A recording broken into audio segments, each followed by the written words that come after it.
ആശ്രയം. കർത്തൃസേവയൊന്നാണെൻ ജീവിതം. കഷ്ടമോ നഷ്ടമോ എന്തു വന്നിടിലും കർത്താവിൻ പാദം ചേർന്നു പോകും ഞാൻ. ആർത്തുപാടി ഞാൻ ആനന്ദത്തോടെ കീർത്തനം ചെയ്തെന്നും വാഴ്ത്തുമേശുവേ. ആർത്തുപാടി ഞാൻ ആനന്ദത്തോടെ കീർത്തനം ചെയ്തെന്നും വാഴ്ത്തുമേശുവേ. ഇത്ര നല്ല രക്ഷകൻ വേറെയിൽ ഊഴിയിൽ ഹല്ലേലൂയ പാടും ഞാൻ. ഇത്ര നല്ല രക്ഷകൻ വേറെയിൽ ഊഴിയിൽ ഹല്ലേലൂയ പാടും ഞാൻ. ഈശോയിലേറ്റവും സ്നേഹം നിറഞ്ഞവരെ, പലപ്പോഴും പല കാര്യങ്ങളും പറയുന്നത് നമ്മുടെ നന്മയ്ക്ക് വേണ്ടിയാണെന്ന് ചിന്തിക്കുക. ഇന്നത്തെ ചിന്താവിഷയമായിട്ട് ദൈവം തന്നിരിക്കുന്ന വചനത്തിന്റെ ആഴത്തിലേക്ക് ചിന്തിക്കുമ്പോൾ ഞാനും നിങ്ങളും ചെയ്തു കൂട്ടുന്നത് ദൈവസന്നിധിയിൽ ഇരുന്നു കൊണ്ട് പാപമാണ് എന്നുള്ള ബോധ്യമാണ്. സങ്കീർത്തനം 34-5 തിരുവചനം. അതുകൊണ്ടാണ് ഞാൻ പറയുന്നത്, ദൈവത്തെ കബളിപ്പിക്കാൻ നമുക്ക് സാധിക്കത്തില്ല എന്ന് ഓർത്തോണം. ശുശ്രൂഷകരെ നിങ്ങളെ നോക്കുമ്പോൾ നിങ്ങൾ ഉണ്ടെന്ന് കാണും. നിങ്ങൾ പല കാര്യങ്ങളിൽ മാർത്തലൂട്ട് യാതൊരു ഇവിടെ ഓണാക്കി വെച്ചിട്ട് നിങ്ങൾ പോകും. പക്ഷേ ദൈവത്തെ കബളിപ്പിക്കാൻ പറ്റില്ല. ദൈവത്തെ കബളിപ്പിക്കാൻ നോക്കിയാൽ അത് ശിക്ഷാവിധിക്ക് കാരണമാകുമെന്ന് ബൈബിൾ പറയുന്നുണ്ട്. ഇനി അതിന്റെ വേറൊരു ഭാഗമാണ് സങ്കീർത്തനം 34:5. ഇനി ആരെങ്കിലും എന്തെങ്കിലും ആവശ്യമുണ്ടെങ്കിൽ നിങ്ങൾ കട്ട് ചെയ്തിട്ട് പൊക്കോ, ഒരു കുഴപ്പമില്ല. ഇനി കയറണമെന്നും നിർബന്ധമില്ല. ഇവിടെ പറയുന്നു, അവങ്കിലേക്ക് നോക്കിയവർ പ്രകാശിതരായി, അവിടുത്തെ നോക്കിയവർ പ്രകാശിതരായി, അവർ ലജ്ജിതരാവുകയില്ല. ഈ ഒരു അർത്ഥം ശരിക്കും മനസ്സിലാക്കുക. അവിടുത്തെ നോക്കണം എന്ന് പറഞ്ഞാൽ അവിടെ ഇവിടെയും പോകാനല്ല, ദൈവത്തെ നോക്കണം. ദൈവത്തെ നോക്കുന്ന ദൈവവചനം പറയുന്നവര് നിശ്ചയമായിട്ടും ദൈവത്തെ നോക്കുന്ന പോലാണ് നിങ്ങൾ അവരെ ശ്രദ്ധിക്കുന്നത്. കാര്യം വചനം ആരുടെ അടുക്കലേക്ക് വന്നോ അവരെല്ലാം ദൈവങ്ങളെന്ന് വിളിക്കപ്പെടുന്നു എന്ന് യോഹന്നാന്റെ സുവിശേഷം 10:34-35 വചനം നിയമത്തിൽ എഴുതിയിരിക്കുക. ദൈവമാതാവ് എന്ന് നമ്മൾ പറയുന്ന ദൈവവചനം പരിശുദ്ധ മറിയത്തിലേക്ക് വന്നപ്പോഴാണ് ദൈവത്തിന്റെ മാതാവായിട്ട് മാറിയത്. അതിന് തെറ്റില്ല. കാര്യം ബൈബിളിൽ എഴുതിയിട്ടുണ്ട്, വചനം ആരുടെ അടുക്കലേക്ക് വന്നോ അവർ ദൈവങ്ങളെന്ന് വിളിക്കപ്പെടും. അപ്പം അവിടുത്തെ നോക്കിയവർ പ്രകാശിതരായി എന്ന് പറയുമ്പോൾ നമ്മളിവിടെ ഓണാക്കിയിട്ട് നമ്മുടേതായ കാര്യങ്ങൾ വ്യാപരിക്കുകയാണെങ്കിൽ നിങ്ങൾ ഒരിക്കലും ദൈവത്തെ നോക്കുകയല്ല, ദൈവത്തെ ശ്രദ്ധിക്കുന്നില്ല. അതുകൊണ്ടാണ് യെശയ്യാ 66:4 പറഞ്ഞത്, ഞാൻ അവർക്കായിട്ട് പീഡനങ്ങൾ തെരഞ്ഞെടുക്കും, അവർ ഭയപ്പെടുന്നത് അവരുടെ മേൽ ഞാൻ വരുത്തും. ഞാൻ വിളിച്ചപ്പോൾ അവർ വിളി കേട്ടില്ല, ഞാൻ സംസാരിച്ചപ്പോൾ അവർ ശ്രദ്ധിച്ചില്ല, എന്റെ ദൃഷ്ടിയിൽ അവർ കണ്ടോ. ഒന്ന് ശ്രദ്ധിച്ചു നോക്ക്. ഞാൻ പറയുന്നത് തെറ്റൊന്നുമല്ല. വചനം അറിയാവുന്നവർക്ക് തെറ്റ് പറ്റത്തില്ല. അതുകൊണ്ടാണ് വചനം പറയുന്നത്. എന്റെ ദൃഷ്ടിയിൽ അവര് നികൃഷ്ടമായതാ ചെയ്യുന്നെന്ന്. ഒന്ന് വായിച്ചു നോക്ക് നിങ്ങൾ ശരിക്ക്. യെശയ്യാ 66 ഇന്നത്തെ വചനത്തിന്റെ അടിസ്ഥാനത്തിലാണ് ഞാൻ ഈ പറയുന്നത്. അവിടുത്തെ നോക്കിയവർ പ്രകാശിതരായി, അവരുടെ മുഖം ഒരിക്കലും ദൈവം ലജ്ജിക്കാനായിട്ട് അനുവദിക്കില്ല. കാര്യം ദൈവം പ്രകാശമാണ്. അപ്പൊ അവിടുത്തെ നോക്കുന്നവർക്ക് മാത്രമേ ഉള്ളൂ. അവിടുത്തെ ശ്രദ്ധിക്കുകയും കൂടെ വേണം. കാര്യം ഇവിടെ പറയാ, ഞാൻ അവർക്കായിട്ട് പീഡനം തെരഞ്ഞെടുക്കും, അവർ ഭയപ്പെടുന്നത് എന്താണോ അത് അവരുടെ മേൽ ഞാൻ വരുത്തും. കാരണം ഞാൻ വിളിച്ചപ്പോൾ അവർ വിളി കേട്ടില്ല. ഉദാഹരണം പറഞ്ഞാൽ, ഞാനിപ്പോൾ എല്ലാവരും അൺമുട്ടാക്കിയെന്ന് ശ്രദ്ധിക്കാൻ പറയുമ്പോൾ അവര് കേട്ടില്ല, അവരില്ലിവിടെ. അടുത്ത വചനം പറയുന്നു, ഞാൻ സംസാരിച്ചപ്പോൾ. അപ്പം ദൈവത്തിന്റെ മക്കള് വചനപ്രഘോഷകരോട് സംസാരിക്കുമ്പോൾ അവർ ശ്രദ്ധിച്ചില്ല. അവർ എന്റെ ദൃഷ്ടിയിൽ തിന്മയായതാണ് പ്രവർത്തിക്കുന്നത്. അപ്പം കണ്ടോ, നമ്മുടെ പ്രവർത്തനം ഓണാക്കി വെച്ചിട്ട് നമ്മുടേതായ കാര്യങ്ങളിൽ പോകുമ്പോൾ തിന്മയായിട്ടുള്ള അതുകൊണ്ടായിരിക്കും ഒരു പക്ഷെ നമ്മൾ പ്രാർത്ഥിച്ചിട്ട് ചില കാര്യങ്ങൾ നടക്കാതെ വരുന്നത്. കാര്യം ഇവിടെ ഓണാക്കി വെച്ചിട്ട് നമ്മുടേതായ കാര്യം. അതുകൊണ്ട് നമ്മുടെ വീട്ടിൽ പീഡനങ്ങളും ക്ലേശങ്ങളും ദുരിതങ്ങളും മഹാമാരികളും വന്നു ചേരുന്നത്. കാര്യം ദൈവം അവർക്കായിട്ട് പീഡനങ്ങൾ തിരഞ്ഞെടുക്കും. ഞാൻ പറയുന്ന സീരിയസ്നെസ് നിങ്ങൾ മനസ്സിലാക്കണം. ഒന്നിൽ ഓണാക്കി ഇവിടെ കേട്ടോണ്ട് ശ്രദ്ധിച്ചുകൊണ്ടിരിക്കുക. കാര്യം ദൈവത്തിന്റെ വചനം ദൈവമാണത്. സംസാരിക്കുന്ന ദൈവത്തിന്റെ തെരഞ്ഞെടുക്കപ്പെട്ട മക്കളാ. അവരെ കൂടി ദൈവം സംസാരിക്കുമ്പോൾ നിങ്ങൾ ശ്രദ്ധിക്കുന്നില്ല എങ്കിൽ അവർക്കായിട്ട് പീഡനം ഉണ്ടാകും. ഇന്നത്തെ ഈ സന്ദേശത്തിന് അടിസ്ഥാനമാക്കിയ ഞാൻ ഈ പറയുന്നത്. ആരെയും കുറ്റം വിധിക്കുകയല്ല, വചനത്തിന്റെ പോലുള്ള ആഴത്തിലേക്ക് ചിന്തിക്കാൻ പറയുക. ശരിയല്ലേ? ദൈവമാണ് സംസാരിക്കുന്നത്, വചനം എന്റേതല്ല, വചനം ദൈവമാണ്. വചനം എന്നിൽ കൂടി പറയുമ്പോൾ നിങ്ങൾ ശ്രദ്ധിച്ചില്ലെങ്കിൽ നിങ്ങൾ ദൈവത്തിന് മുമ്പിൽ തിന്മയായിട്ടുള്ളത് പ്രവർത്തിച്ചുകൊണ്ടിരിക്കുന്നത് കൊണ്ടാണ്. ഞാൻ അവർക്കായിട്ട് പീഡനം തിരഞ്ഞെടുക്കും. അപ്പൊ ആ ഭവനത്തിലെ പീഡനങ്ങളും ക്ലേശങ്ങളും ദുരിതങ്ങളും ഞെരുക്കങ്ങളും രോഗങ്ങളും തകർച്ചകളും വരുന്നതിന്റെ കാരണം വചനം നിങ്ങളുടെ ഭവനത്തിലേക്ക്, വചനം നിങ്ങളുടെ ഹൃദയത്തിലേക്ക് കടന്നു വരുന്നില്ല. അശ്രദ്ധയോടുകൂടിയാ. എനിക്ക് അനിഷ്ടമായത് അവർ പ്രവർത്തിച്ചു. യെശയ്യാ 66:4 ഹൃദയത്തിൽ സംഗ്രഹിച്ചു. ഒന്നിൽ എന്തെങ്കിലും ചെയ്യണമെങ്കിൽ ഇതിൽ നിന്ന് വിഡ്രോ ചെയ്ത് അങ്ങ് പൊക്കോ. ഇനി എന്തെങ്കിലും പണിയുണ്ട്, കേറിയില്ലെങ്കിലും എനിക്ക് കുഴപ്പമില്ല. കേറി കഴിഞ്ഞിട്ട് ദൈവത്തെ കൗളിപ്പിക്കരുത്. ദൈവം എല്ലാം കാണുന്നുണ്ട്. അതുകൊണ്ട് അവങ്കിലേക്ക് നോക്കിയവരും അവന്റെ സ്വരം ശ്രവിച്ചവരും അത് ഹൃദയത്തിൽ സംഗ്രഹിച്ചവരും ദൈവത്തെ പോലെ ആകുമെന്നാ പറയുന്നത്. അതുകൊണ്ട് നമ്മൾ വളരെ അശ്രദ്ധയോടുകൂടി ഇരിക്കരുത്. വചനം ശ്രദ്ധാപൂർവം ശ്രവിച്ചുകൊണ്ടിരിക്കെ. ആ വചനമാണ് നമുക്ക് സൗഖ്യം നൽകേണ്ടത്. അല്ല, ഞങ്ങളാരും തൊട്ടിട്ടല്ല സൗഖ്യം കിട്ടുന്നത്. കേൾക്കുന്ന വചനങ്ങൾ ഹൃദയത്തിൽ സംഗ്രഹിക്കുമ്പോൾ പരിശുദ്ധ അമ്മയെ പോലെ ശക്തനായവൻ വലിയ കാര്യങ്ങൾ ചെയ്തു തരും. ഇന്നു മുതൽ സകല തലമുറകളും നിങ്ങളെ ഭാഗ്യവന്മാരും അല്ല ഭാഗ്യവതിമാരും എന്ന് വിളിക്കും. ഇപ്പോഴോ മറ്റുള്ളവർ പുച്ഛിക്കുക. നീയൊക്കെ പ്രാർത്ഥിച്ചിട്ട് എന്താ പ്രയോജനം? ഇത്ര നാളും മക്കള് പോലും പുച്ഛിച്ച് തള്ളുക. മമ്മ ഇത്ര നാളും പ്രാർത്ഥിച്ചിട്ട് എന്നാ കിട്ടി, എന്നാ പ്രയോജനം? വേറെ ജോലി നോക്ക്. കാര്യം ആരുടെ കുഴപ്പമാ? ദൈവത്തിന്റെ ആണോ, അതോ വചനപ്രഘോഷകരുടെ ആണോ, അതോ വചനത്തിന്റെ ആണോ, അതോ നിങ്ങളുടെ കുഴപ്പമാണ്? ഇന്നു മുതൽ അതൊക്കെ അവസാനിപ്പിച്ച് സന്മനസ്സുണ്ടെങ്കിൽ കേട്ടോണ്ടിരിക്കുക. അവർക്ക് സമാധാനത്തോടെ ജീവിക്കാൻ ദൈവം അനുവദിക്കും. കാര്യം അവരിലേക്ക് നോക്കിയവർ പ്രകാശിതരായി. അവരുടെ മുഖം മാത്രമേ ലജ്ജിക്കാതിരിക്കത്തുള്ളൂ. കാര്യം അവരുടെ മുഖം അന്ധകാരത്തിൽ പതിയത്തില്ല. ദൈവീയ പ്രകാശം അവരുടെ മുഖത്ത് പ്രകടമാകുകയും അവരെ പ്രസാദിക്കുകയും ദൈവം സംപ്രീതനാകുകയും ചെയ്യും.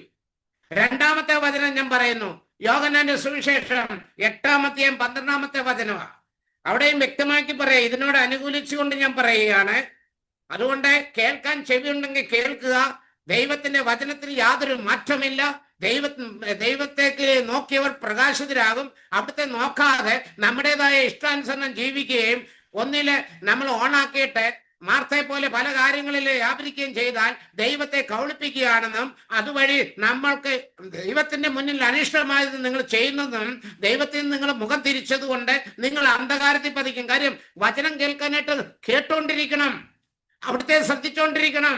കാര്യം ദൈവത്തിന്റെ തെരഞ്ഞെടുക്കപ്പെട്ടവരാണ് പറയുന്നത്. അവരുടെ മുഖത്തേക്ക് നോക്കിയിരുന്നാൽ ദൈവത്തെ കാണുന്നത് പോലെയാകും.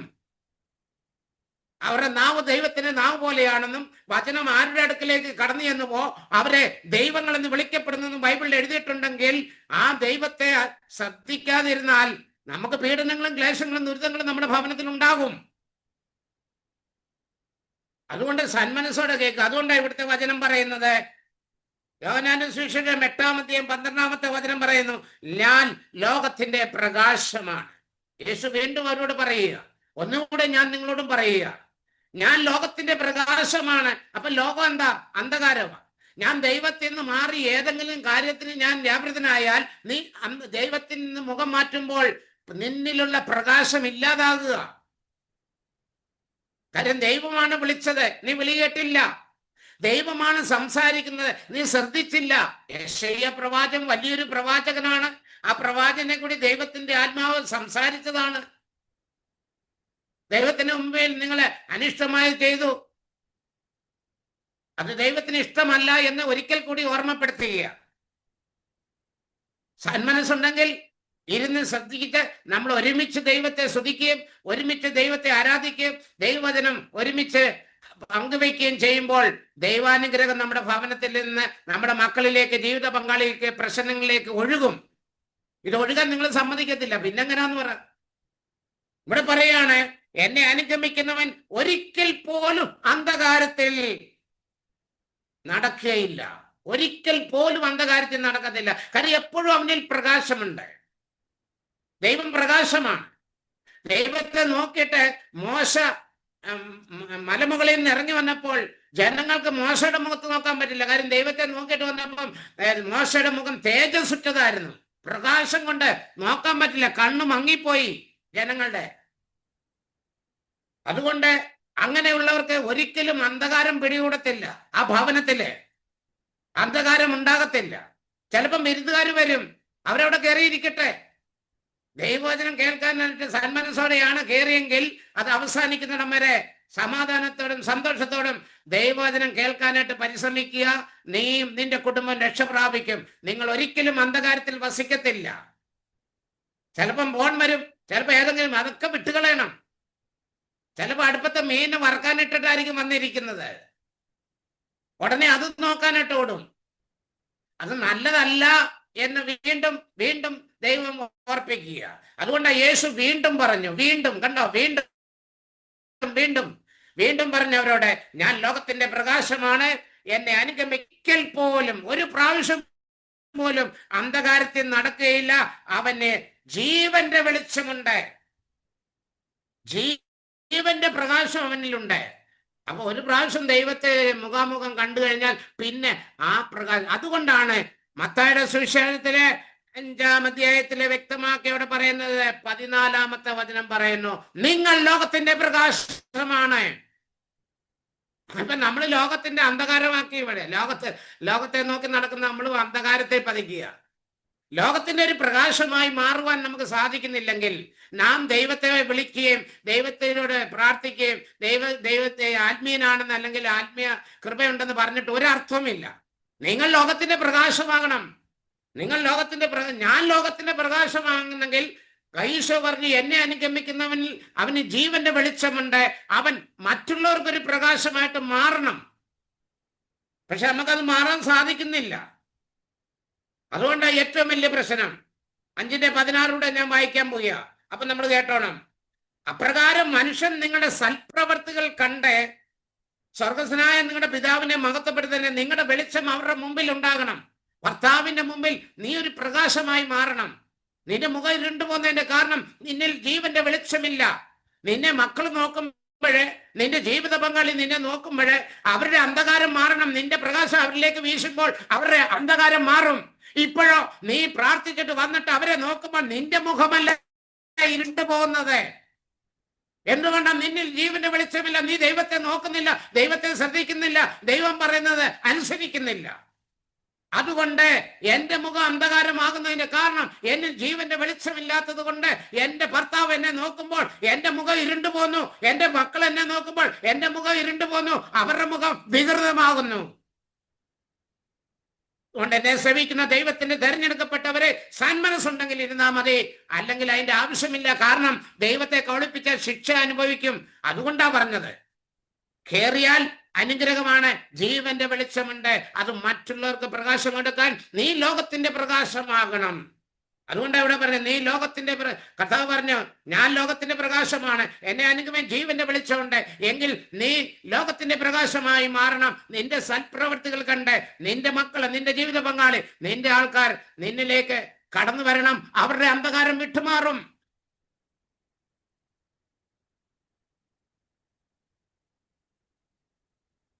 അതുകൊണ്ട് അവങ്കിലേക്ക് നോക്കാൻ പറഞ്ഞപ്പോ ഒന്ന് ഓർക്കണം. ഒറ്റ വചനത്തിൽ കൂടി നിർത്തുക. മത്തായി 6:22. കണ്ണാണ് ശരീരത്തിന്റെ വിളക്ക്. ആ കണ്ണ് ദൈവത്തെ നോക്കണം, വചനത്തെ നോക്കണം, ദൈവത്തെ ശ്രവിക്കണം, അത് ഹൃദയത്തിൽ സംഗ്രഹിക്കണം. ഇതാ വചനപ്രഘോഷണത്തിൽ വളരെ ശ്രദ്ധാപൂർവം കേൾക്കാൻ പറഞ്ഞ്. കണ്ണുകള് വേറെ വല്ലയിടത്തോട്ടൊക്കെ നോക്കി പോവുകയല്ലേ. ദൈവത്തിൽ നിന്ന് മുഖം മറയ്ക്കുമ്പോൾ നമ്മുടെ കണ്ണുകള് അന്ധകാരത്തിലേക്ക് പോവുകയാ. കണ്ണാണ് ശരീരത്തിന്റെ വിളക്ക്. അപ്പം കണ്ണുകളെ കർത്താവിനെ നോക്കേണ്ടത്. വചനം പ്രഘോഷിക്കുന്നത് നോക്കിയിരിക്കണം, അവൻ പറയുന്നത് കേൾക്കണം, അത് ഗ്രഹിക്കണം, അത് ഹൃദയത്തിൽ സംഗ്രഹിക്കണം. അപ്പൊ നീ പോകുന്നിടത്തെല്ലാം ജീവന്റെ വെളിച്ചം ഉണ്ടായിരിക്കും. നിങ്ങൾ ലോകത്തിന്റെ പ്രകാശമാകും. നിങ്ങളുടെ സൽപ്രവൃത്തി കണ്ട് നിങ്ങളുടെ വീട്ടിലുള്ളവർ അന്ധകാരത്തിൽ നിന്ന് പ്രകാശത്തിലേക്ക് വരും. ഇത് നമ്മളിൽ നടക്കാത്തത് കൊണ്ടാണ് നമ്മുടെ കുടുംബത്തിലെ ഇറിറ്റേഷൻ, അല്ലെങ്കിൽ നമ്മുടെ കുടുംബത്തിലെ അന്ധകാരം ഉള്ളത് കൊണ്ടാണ് പ്രശ്നങ്ങള്, കലഹങ്ങള്, പരസ്പര ഐക്യമില്ല, സ്നേഹമില്ല, രോഗം, ദുഃഖം, കീടകള് എല്ലാം വരുന്നതിന്റെ കാരണം ദുഷ്ടത നിറഞ്ഞിരിക്കുന്നു, നെഗറ്റീവ് എനർജി എന്ന് പറയും. ഇന്നെങ്കിലും ദൈവസ്വരം കേട്ടെങ്കിൽ നിങ്ങൾ അത് അനുസരിച്ചാൽ നിങ്ങൾക്ക് നല്ലത്. ഇനി ഇതിൽ പൂർണ്ണമായിട്ട് ഇരിക്കാൻ പറ്റുന്നില്ലെങ്കിൽ ഇത് വിഡ്രോ ചെയ്തങ്ങ് പോയേക്കണം. ഇത് വെച്ചോണ്ട് നിങ്ങളുടെ കാര്യങ്ങൾ വ്യാപരിക്കരുത്. ഇതൊരു അന്ത്യശാസനമായിട്ട് കേൾക്കുക. കാര്യം പല പ്രാവശ്യമായി ഞാൻ പല രീതിയിൽ എൻ്റെ ദൈവം എന്നെ കൊണ്ട് പരീക്ഷിച്ച് നോക്കിക്കുക. ആർക്കൊക്കെ ഇതിൻ്റെ അകത്ത് അല്ലേലിയ സ്വത്രം ഇത് അൺമ്യൂട്ടാക്കിക്കൊണ്ട് സ്വത്രം പറയാൻ പറ്റത്തില്ല എന്നൊക്കെ എനിക്ക് നല്ലപോലെ അറിയാം, അവരുടെ ജീവിത സാഹചര്യങ്ങളെ സാധ്യത. പക്ഷെ അത് അറിയാവുന്നവർ പോലും ആ സാഹചര്യം ഉണ്ടായിട്ട് പോലും ആളില്ല. അതാണ് അതിന്റെ കാരണം. അൺമ്യൂട്ടാക്കി ശ്രദ്ധിക്കാൻ പറയുമ്പോൾ ആളില്ല. ഇവിടെ വളരെ ശ്രദ്ധിക്കുന്നുണ്ട്. ഞാൻ നല്ലിടയൻ ആടുകൾക്ക് വേണ്ടി ജീവൻ ബലിയർപ്പിക്കുന്നത് പോലെ ഞാൻ നിങ്ങൾക്ക് വേണ്ടി, ഞാനും എൻ്റെ സഹോദരങ്ങൾ, അതായത് എൻ്റെ ടീമംഗങ്ങളെ വളരെയേറെ ബുദ്ധിമുട്ടുന്നുണ്ട്. നിങ്ങൾ ലോകത്തിന്റെ ഒരു പ്രകാശമായി മാറാൻ. പക്ഷെ നമ്മളെ ദൈവത്തിന്റെ വചനത്തെ പുച്ഛിച്ച് തള്ളുകയാണ്. ദൈവത്തിന്റെ വചനത്തിൽ കൂടിയാണ് ഇതെല്ലാം സ്ഥിരീകരിക്കുന്നത്. കേൾക്കാൻ ചെവിയുള്ളവൻ കേൾക്കുക, അനുഗ്രഹം പ്രാപിക്കുക. ദൈവം അനുഗ്രഹിക്കാൻ അവകാശമായി വിളിക്കപ്പെട്ടവരാണ് നിങ്ങൾ. പക്ഷെ നമ്മൾ വന്നിട്ട് വീണ്ടും നമ്മുടെ പ്രശ്നം മാറുന്നില്ല. ബ്രദറെ പ്രാർത്ഥിച്ചോ 500 വട്ടം പ്രാർത്ഥിക്കുന്നുണ്ട്. പക്ഷെ നിങ്ങൾ ഇവിടെ ശ്രദ്ധിക്കാത്തത് കൊണ്ടാണ്. ഒരു വചനം ശ്രവിച്ചാൽ അത് ഹൃദയത്തിൽ സംഗ്രഹിക്കണം. വളരെ ശ്രദ്ധാപൂർവം. വചനം ദൈവമാണ്. ആ ദൈവം നമുക്ക് വിടുതൽ തരും. ഇന്ന് സങ്കീർത്തന ഭാഗം വായിച്ചതും ഇന്ന് ഇവരിൽ കൂടിയൊക്കെ കേട്ട വചനം, എന്നിൽ കൂടി കേട്ട വചനം ഉപദേശവും ശാസനവും ആജ്ഞാപരമാണ്.